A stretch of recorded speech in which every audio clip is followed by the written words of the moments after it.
পাটিটা 4টা থেকে ভেঙে খেইলে।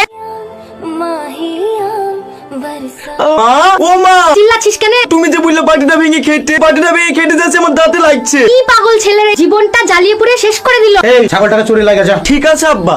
আব্বা পুলিশে আজকে তোকে ভালোভাবে চয়েটে। ছাগলটা চড়াইছে নাকি দেখি সে ছোঁড়া। আরে এই মার বাচ্চা, ছাগলটাকে এইভাবে চড়াচ্ছে কেন? তুমি তো চয়েটে বললা। তোকে চড়াইতে বলছি, মাঠে লেছে ঘাস খাইতে বলছি, আর চড়াইছে আবার। বেরে এবার থেকে তো যাবনি, তার উল্টো করিস। বেরে এই ছোড়াই দিদিন মাছ ধরছে, বাবাটা ফেলে যাচ্ছিস। আমার মন খারাপ, তার লিগে ঢাল ফেলছি। তা তোর মন খারাপ হলে তো নদীতে ঢালা ফেলবি, আমার মাথা ঢালা ফেল, তাহলে তোর মনটা ঠিক হয়ে যাবে। মা মা, গামছা দাও না, গাটা মুছবো। তুই যা গিলি। আমি পারবো না, তুমি দাও। পারবি নি তো নিজের বাপের লুঙ্গি খুলে মোল। আমিও পারবো না।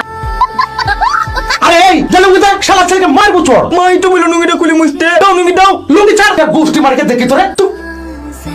বলছিলাম আমাদের বাবু বিয়ে দিয়ে একটা বউ বাড়িতে নিয়ে আসলে ঠিক হয়ে যেতে পারে। এতদিনে তুমি একটা কথার কথা বলিছ, আজই বিকাল বেলায় যাবো, একটা মেয়ে আছে ওই পড়াই।